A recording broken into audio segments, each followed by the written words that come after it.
উনি এমন আইনজীবী, বার কাউন্সিলের ভোটার লিস্টে ওনার নাম নেই। করুন না, না বলছে কি? আইনজীবী হতে হবে তো এমন কোনো কথা নেই।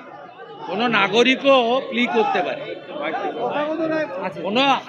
কোনো কোর্টে নাগরিকরাও প্লি করতে পারে।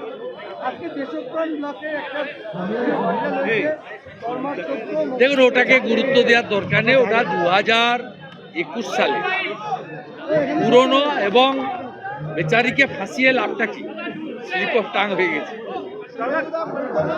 ওদের সেকেন্ড ইন কমান্ড ডায়মন্ড হারবারের সাংসদ যদি শুভেন্দু অধিকারীর বক্তব্য শুনিয়ে সভা করেন, তার ওদের ছোটোখাটো ব্লকের নেতা, অ্যাসেম্বলির নেতা, তারা আমার নাম ধরবে, এতে আর কি আছে? সারাক্ষণ যদি মাথার মধ্যে ঘুরে বেড়ায় বিরোধী দলনেতা, বিজেপি, শুভেন্দু শুভেন্দু শুভেন্দু, তাই হচ্ছে প্রকাশ। আজকে বলেছেন যে পরবর্তী মুখ্যমন্ত্রী হিসেবে শুভেন্দু অধিকারী। আমি এসবে মন্তব্য করব। ভারতীয় জনতা পার্টি একটি কালেকটিভ ইউনাইটেড পার্টি। এর সর্বোচ্চ নেতৃত্ব আছেন, নির্বাচক মণ্ডলী রয়েছেন। তারা আমাকে যেভাবে নন্দীগ্রামে লড়িয়েছেন, আমাকে যেভাবে ৭৭ জন বিজেপি এমএলএর মধ্য থেকে বিরোধী দলনেতা হিসাবে বেছে নিয়েছেন, এই বিষয়গুলো তাদের উপর ছেড়ে দিন। এখন সবচেয়ে বেশি প্রয়োজন এই মহা জঙ্গল রাজকে শেষ করা। বিহারের জঙ্গল রাজ শেষ হয়েছে, পশ্চিমবঙ্গের মহা জঙ্গল রাজকে শেষ করাই অগ্রাধিকার আর হওয়া উচিত। এদিকে ওদিকে সামনে পিছনে কোনো আলোচনায় যাবেন না। লক্ষ্য স্থির রাখুন অর্জুনের লক্ষ্যভেদের মতো। তাই এই সভার নাম পরিবর্তন সংকল্প সভা। আমি সুর বেঁধে দিয়েছি, জয়ের লক্ষ্যে পরিবর্তনের সংকল্প নিয়ে জোট বাঁধুন বাংলার জনগণ। সনাতনীরা জোট বাঁধুন, আদিবাসীরা এগিয়ে আসুন, শিক্ষিত রাষ্ট্রবাদী মুসলিমরা আমাদের সঙ্গে আসুন। আমরা পশ্চিমবঙ্গকে বাঁচাতে চাই। নরেন্দ্র মোদীজি মেট্রো রেলের উদ্বোধনের দিন দমদমে এই লাইন ঠিক করে দিয়ে গেছেন। এটাই হোক আগামী দিনে এই বাংলার লাইন। টাটা মোটরসের একটি শোরুমে তৃণমূলের স্থানীয় নেতা লাঠি নিয়ে আক্রমণ করেছে। বিজেপিকে আনলে 7th পে কমিশন দেব। আসামে বিজেপি সরকার 8th পে কমিশন করে দিয়েছে। সুপ্রিম কোর্টে মামলা পেন্ডিং আছে বলে এখানে আমি বলিনি। আপনারা জিতবেন, দিয়ে আপনার হক অধিকার। কর্মচারী, শিক্ষক, পেনশনাররা প্রত্যেকে কেন্দ্রীয় হারে ডিএ পাবেন। আপনারা সিপিএমকে ভোট দিয়ে ভোট ভাগ করবেন না, একসঙ্গে ভোট দিন। ভারতীয় জনতা পার্টিকে ভোট দিন। আমাদের অপারেশন সিঁদুরের সময় বামপন্থীরা মিছিল করে পাকিস্তানে বোম পড়লো কেন, জবাব চাই, জবাব দাও। কিন্তু পাহেলগামের ঘটনা নিয়ে মিছিল করে না। দীপু চন্দ্র দাসকে নিয়ে একটা মিছিল হয় না, ভেনিজুয়েলাকে নিয়ে মিছিল করছে। এদের কাজ হচ্ছে ভোট কাটা। ফরওয়ার্ড ব্লকের প্রার্থী এখানে ভোট না কাটলে স্বপন মজুমদার এমপি হতো। ব্যারাকপুরে দেবদূত ঘোষ ভোট না কাটলে অর্জুন সিং সামান্য ভোটে হেরেছে, তিনি জিততেন। শিলভদ্র দত্ত সামান্য ভোটে হেরেছে, ডক্টর সুজয় চক্রবর্তী ভোট না কাটলে। সব হিন্দু ভোট ভাগ হচ্ছে। আপনারা বিভক্ত হচ্ছেন আর পিছনের দরজা দিয়ে ওরা আসছে। কথা দিয়ে গেলাম প্রথম ক্যাবিনেটে কেন্দ্রীয় হারে মহার্ঘ ভাতা আর 7th পে কমিশনের ঘোষণা ভারতীয় জনতা পার্টি। উদ্বোধন নয়, এটা ধাপ্পাবাজি। দুর্গাঙ্গন আপনি ডিজাইন দেখাতে পারবেন, আপনি আরএফপি দেখাতে পারবেন, আপনি সয়েল টেস্টের রিপোর্ট দেখাতে পারবেন, আপনি টেন্ডারের কপি দেখাতে পারবেন, আপনি ওয়ার্ক অর্ডারের কপি দেখাতে পারবেন। ওয়েস্টিন হোটেলের সামনে হ্যাঙ্গার বাঁধা হলো। দুজন মুসলমান লোক ল্যান্ডলর্ড, তারা বলল আমাদের জমিতে আমরা স্বাস্থ্য ভবনের জন্য দিয়েছি, আমরা মন্দির বানাতে দেব না, আমরা মুসলিম। রাতারাতি সরিয়ে নিয়ে গেল নিউ টাউনের সেন্ট্রাল বাস স্ট্যান্ডের গায়ে।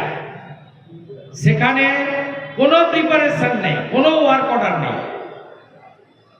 আপনি বলছেন উদ্বোধন, মহাকাল মন্দির সয়েল টেস্টই হয়, ডিজাইন নেই। আজকে যে এই যে টিভিতে দেখাচ্ছেন মুড়িগঙ্গাতে এই যে শিলান্যাস না উদ্বোধন যা কিছু বলে যাচ্ছে, আপনি এনওসি নিয়েছেন জাতীয় জলপথ থেকে? জমি অধিগ্রহণ করেছেন? আপনি টেন্ডার ফ্লোট করেছেন? ওয়ার্ক অর্ডার করেছেন?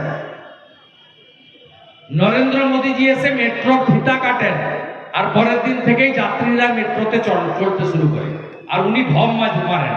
ভোট আসছে এরকম ঢপ অনেক মেরেছিলেন। 21 সালে বলেছিলেন ভালো পায়ে ব্যান্ডেজ লাগিয়ে ঘুরেছিলেন হুইল চেয়ারে, আর বলেছিলেন ডবল ডবল চাকরি দেবো। ডবল ডবল চাকরি কার হয়েছে? আলাপন বন্দ্যোপাধ্যায় রয়েছে, হরিকৃষ্ণ দ্বিবেদী রয়েছে, মনোজ পন্থের রয়েছে, কোন সাধারণ বেকার যুবক যুবতীর হয় না।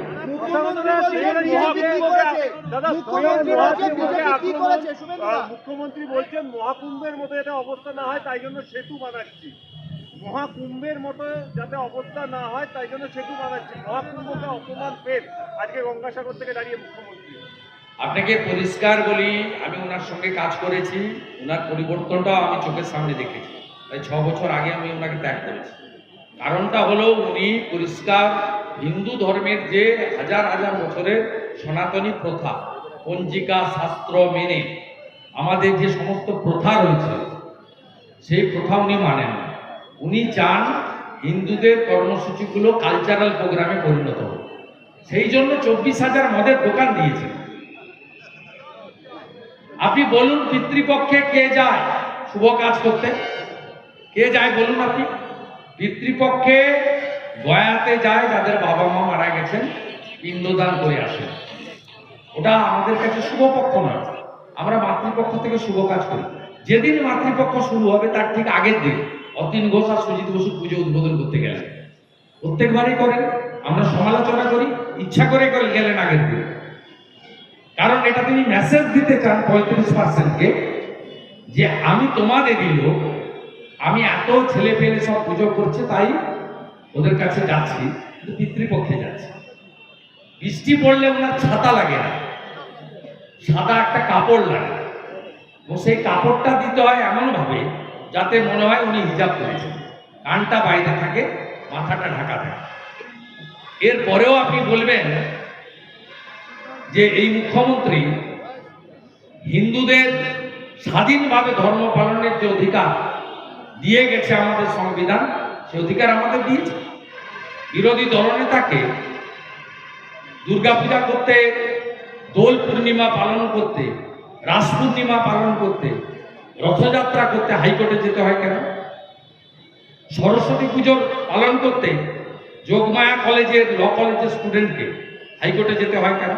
এই কাছেই হরিণঘাটা নগর উপড়াতে তৃণমূলের বুথ সভাপতি আলিম আলী মোল্লা গিয়ে বলছে এই এলাকায় হিন্দু কম, আমরা বেশি, এই স্কুলে সরস্বতী পুজো হবে না।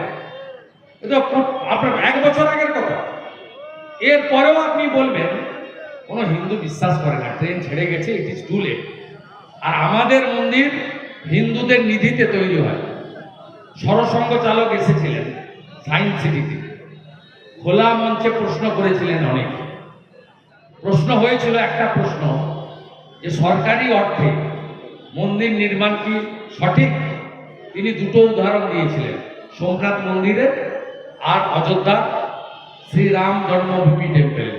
তিনি বলেছিলেন দুটো ক্ষেত্রেই হিন্দুরা নিধি সংগ্রহ করে মন্দির বানিয়েছে। সোমনাথ মন্দিরের ক্ষেত্রে ভারতের রাষ্ট্রপতিকে ডাকা হয়েছিল, আর অযোধ্যার মন্দির উদ্বোধনের ক্ষেত্রে দেশের প্রধানমন্ত্রীকে ডাকা হয়েছে। আমরা প্রত্যেকটি হিন্দু, আমরা নিধি দিয়ে আমাদের মন্দির নির্মাণ করি। কোনো ধর্মীয় প্রতিষ্ঠান ভারতবর্ষের সংবিধানে সরকারি টাকায় হয় না। সেই জন্য দীঘা ওই যে হালাল পেড়া আর গজা অনেকেই খায়নি, বাধ্য হয়ে নিয়েছে ভয়ে, অনেকেই খায়নি হালাল পেড়া গজা। সেখানে অ্যাকচুয়াল নাম লেখা আছে Shri Shri Jagannath Dham cultural centre, temple লেখা নেই, কালচারাল সেন্টার। আমার কাছে কাগজ আছে। এখানেও ঢপ মেরে বলছে দুর্গাঙ্গন, দুর্গা মন্দির নয়। এসব মানুষ বুঝে, ট্রেন ছেড়ে গেছে। যার জন্য হরগোবিন্দ দাস, চন্দন দাসকে খুন হতে হয়, 47-এর পর প্রথমবার ধুলিয়ানের হিন্দুরা ডিঙ্গি নৌকা করে এক কাপড়ে মালদার বৈষ্ণবনগরে হিন্দু অধ্যুষিত এলাকায় গিয়ে প্রাণ বাঁচিয়েছে। স্বাধীনতার পরে প্রথম হিন্দু পলায়ন হয়েছে মুখ্যমন্ত্রীর আমলে, মমতা বন্দ্যোপাধ্যায়ের আমলে। হিন্দুরা এগুলো ভুলে যাননি। যারা বাংলাদেশ থেকে এসেছেন দেশভাগের পর থেকে, তারা এক কাপড়ে এসেছেন, জমি জায়গা সম্পদ সোনা দানা ফেলে রেখে এসেছেন, ধর্ম বাঁচানোর জন্য এসেছেন।